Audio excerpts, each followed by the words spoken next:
विद्यार्थी मित्रों धोरण 8 विषय છે આપણો હિન્દી પાઠ છે આપણો 7મો સોચ અપની અપની અગાઉના ભાગમાં એટલે કે ભાગ 1 ની અંદર આપણે આગળનું જે ચિત્રના આધાર ઉપર જે પ્રશ્નો હતા એ પ્રશ્નો વિશે જોઈ લીધું એની નીચે હતું કે વિજ્ઞાન વરદાનિયાર અભિશાપ એના વિશે જોયું કલમ તલવાર कौन शक्तिशाली एना विषय અને પૃથ્વી जैसा ग्रह बहुत दूर जन्म ले रहा है एना विषय આપણે જોઈ લીધું હવે એના અનુસંધાનમાં એટલે કે આજે ભાગ 2 માં આપણે એ પાઠ જે છે આપણી સોચ अपनी अपनी એનું આપણે સ્વાધ્યાય જોઈએ તો જુઓ ઉદાહરણ के आधार पर उपसर्ग लगाकर शब्द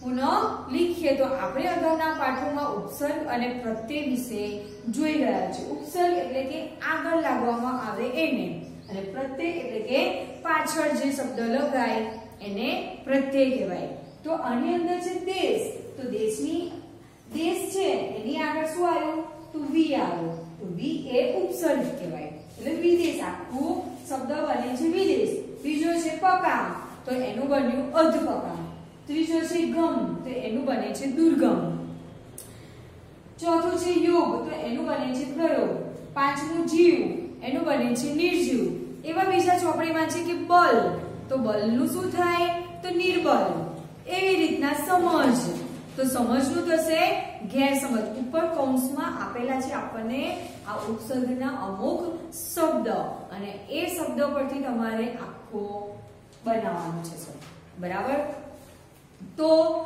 समझ तो गैरसमझ सुविधा तो असुविधा वांछित तो अवांछित आ बधा ऊपर जो वी प्र अ दूर अध निर गैर आ बधा शब्दों ऊपर आपेला छे अने एना आधारे आनी આગળ વી લગાવવાથી વિદેશ બને છે આની આગળ અ લગાવવાથી અધ લગાવવાથી અધપકા બને ગમની આગળ દુ લગાવવાથી દુર્ગમ બને છે યોગની આગળ प्रयोग लगावाथी प्र लगावाथी प्रयोग बन्यो जीव छे तो जीवनी आगर नी लगावाथी निर्जीव बने छे बल तो निर्बल એટલે કે ની લગાવ્યો એવી રીતના હવે બીજું જોઈએ આપણે પ્રત્યય પાછળ લાગે છે જુઓ અહીંયા વિદેશ સની પાછળ શું આવ્યું સી यानी कि ઈ આવ્યો આપણે ઈ એ પ્રત્યય ઉપર આપેલા છે ઈ તા ईत અને ઈક ચાર શબ્દો છે ઈતા ઈત અને એક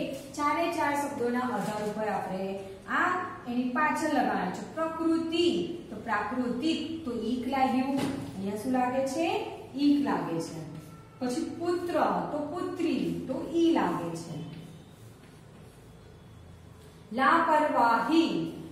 લાપરવાહ તો એની પાછળ લાગે છે લાપરવાહી એટલે એની પાછળ પણ લાગે છે ઈ એવો બીજો શબ્દ છે ચંચલ તો ચંચલતાની પાછળ લાગ્યું તા જે પાછળ લાગે છે એટલે પ્રત્યય કહેવાય અને આની અંદર હતું આગળ લાગે છે દેશની આગળ વિદેશ પકાની આગળ અધ ગમની આગળ દુ યોગની આગળ પ્ર જીવની આગળ ની તો ઉપસર્ગ અને પ્રત્યય આ બે શબ્દો છે તો એ બંને વિશે તમારે નોટબુકમાં લખવાનું પછી ત્યાર પછી એક ચિત્ર આપેલું છે અને ચિત્રના આધાર ઉપર તમારે કાવ્યની રચના કરવાની છે શેનું ચિત્ર છે તો ઘડિયાળનું ચિત્ર છે તો બે પંક્તિ લખી છે એની આગળની પંક્તિ તમારે જાતે લખવી પડશે ત્યાર પછી છે ભાષા સત્તા તો જુઓ એની અંદર આપણે શું છે પહેલું કે નિમ્નલિખિત वाक्यों को पढ़िए और समझिए पहलू છે निधि बहुत काम करती है ત્યાર પછી છે રુદ્ર बहुत हंसता है ત્રીજું છે दिव्येश और चिराग बहुत घूमते हैं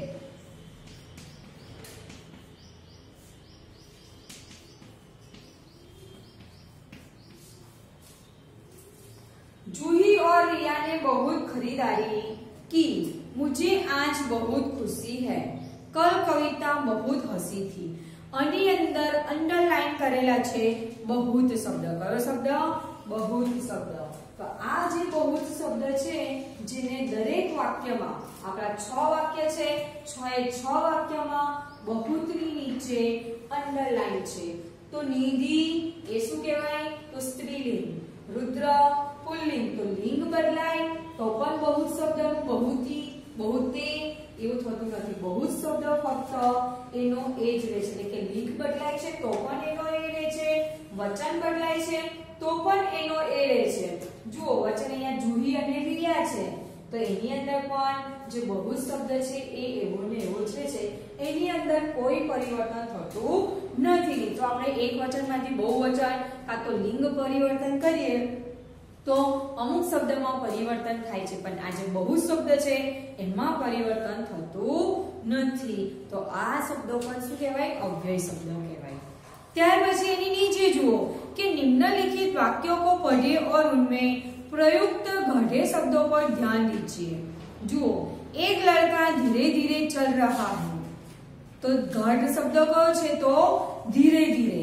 एक लड़की धीरे धीरे चल रही है, लड़का ने लड़की થઈ ગયું લિંગ પરિવર્તન.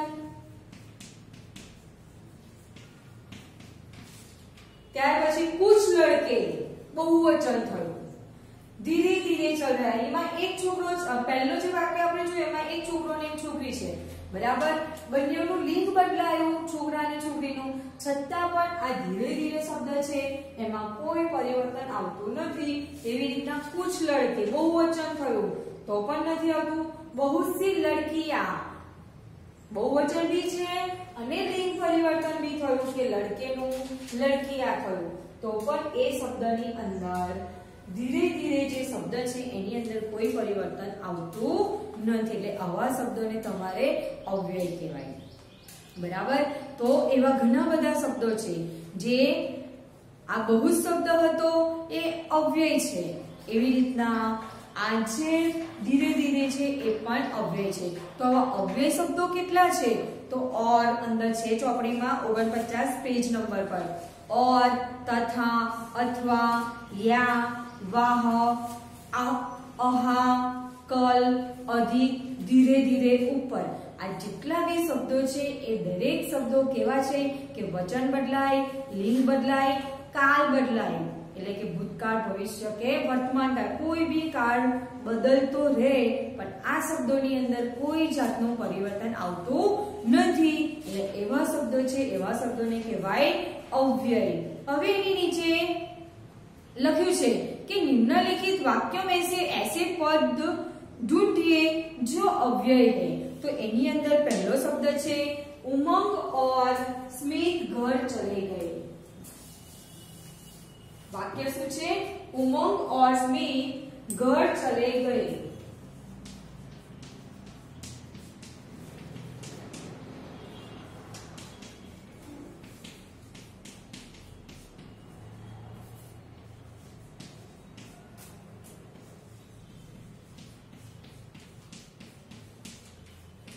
તો આ વાક્યની અંદર કયો અવ્યય છે? તો જો ઉપર જે શબ્દોની સૂચિ આપેલી છે અહીંયા એ શબ્દની સૂચિમાં પહેલો और છે, તો और એ શું કહેવાય? અવ્યય કહેવાય. એવું બીજું વાક્ય છે कि तुम्हें अपने जन्मदिन पर कैमरा चाहिए या मोबाइल फोन. तुम्हें अपने जन्मदिन पर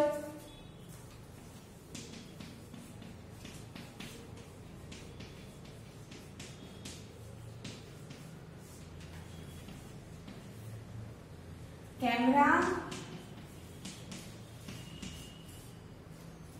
चाहिए या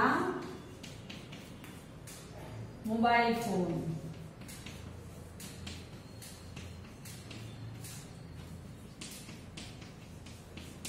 એને પૂછે છે એટલે પ્રશ્નાર્થ વાક્ય. તો આની અંદર અવ્યય શબ્દ કયો છે? તો જે યા છે એ શબ્દ છે અવ્યય. એવું બીજું છે वाह क्या कैच लिया है. શું છે? वाह क्या कैच लिया है.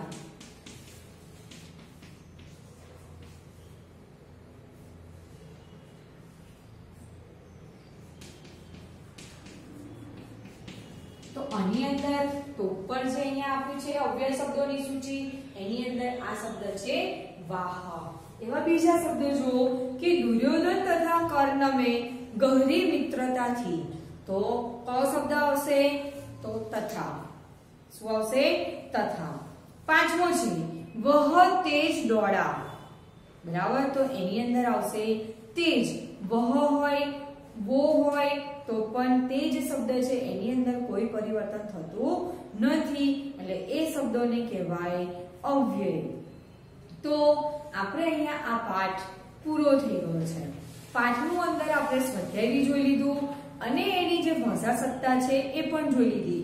પાઠના આધાર પર એની નીચે જે ચિત્ર આપેલા છે, ચિત્ર આધાર પર પ્રશ્નો છે 3, એ પ્રશ્નો પણ 3 એ 3 પ્રશ્નો બી લખવાના અને ચિત્રનું અવલોકન કરવું હોય તો કરજો પહેલા, અને ત્યાર પછી પ્રશ્નોના જવાબ. વિજ્ઞાન વરદાનિયા અભિશાપ એના વિશે પણ તમારે લખવું પડશે. કલમ યા તલવાર કોણ શક્તિશાળી એના વિશે. પછી પૃથ્વી ધરતી જૈસા ગ્રહ, આ જેટલું પણ આપેલા છે પ્રશ્નો જવાબ જોડકા, એ દરેક વિશે તમારે લખવું પડશે. સ્વાધ્યાય બી પૂરું લખવાનું નોટબુકમાં અને ભાષા સત્તા પણ તમારે પૂરી લખવાની. આપણે અહીંયા પાઠ બી પૂરો થાય છે અને આ ભાગ પણ પૂરો થઈ જાય છે.